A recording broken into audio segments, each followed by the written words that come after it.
નીચલા સ્તરેથી થોડી ઘણી ખરીદદારી આવતા જોવા મળી રહી છે। જેએમ ફાઇનાન્શિયલે કંપની પર એક પોઝિટિવ રિપોર્ટ આપ્યો છે। શું છે રિપોર્ટમાં તેની વિગત સાથે જોડાયા છે સહયોગી શ્રદ્ધા। જી શ્રદ્ધા, જણાવો શું ખાસ વિગત ઇટરનલ પર? जी, तो જેમ ફાઇનાન્શિયલ્સનો ઇટર્નલ પર રિપોર્ટ આવતો જોવા મળ્યો છે। તેઓએ ખરીદારીની સલાહ આપી છે અને ટાર્ગેટ આપ્યા છે 400 રૂપિયા પ્રતિ શેરના, જે કરંટ માર્કેટ પ્રાઇસથી 80% જેટલી અપસાઇડ દર્શાવે છે। એટલે કે તેઓને 80% જેટલી અહીંયાથી વધારે અપસાઇડ લાગી રહી છે। હજુ તેઓએ રિપોર્ટમાં જણાવ્યું છે કે મેક્રો લેવલ પર જે સ્થિતિ છે એ સામાન્ય થયા બાદ બ્લિંકિટનો જે કારોબાર છે તે અહીંયાથી વધુ મજબૂત થતો જોવા મળશે।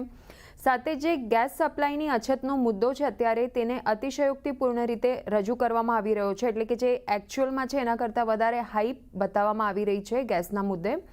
ત્યારબાદ ક્વાર્ટર ફોરમાં ઝોમેટોમાં 18% યર ઓન યર બેસિસ પર ગ્રોથ રહેવાના અનુમાન બનતા દેખાઈ રહ્યા છે। નવી સ્પર્ધાથી જે ફૂડ ડિલિવરી પર અસર નહીં આવે એવું તેઓનું કહેવું છે અને સાથે જ વધતી સ્પર્ધાનો સામનો કરવા માટે બ્લિંકિટ તેઓને સક્ષમ લાગી રહ્યું છે। ફૂડ ડિલિવરી બિઝનેસ પર મીડિયમ ટર્મ જે આઉટલુક છે જેમ ફાઇનાન્શિયલ તરફથી તેમણે યથાવત રાખ્યું છે। તેઓનું એમ પણ કહેવું છે કે બેલેન્સ શીટ મજબૂત છે, તેના લીધે સ્ટ્રેટેજિક ફ્લેક્સિબિલિટી જે દર્શાવે છે અને 12થી લઈને 18 મહિના માટે નિવેશકો હાલના ભાવ પર ખરીદદારી કરી શકે છે। તેઓને ભાવ અત્યારે આકર્ષક લાગી રહ્યા છે આ લેવલ પર અને સાથે જ FY28 માટે PER વેલ્યુએશન 35 ટાઈમ્સ પર અત્યારે ટ્રેડ કરી રહ્યું છે। તો ઓવરઓલ એક સારો રિપોર્ટ છે અને એના લીધે અત્યારે 6.5% તેજી બતાવી રહ્યું છે ઇટર્નલ।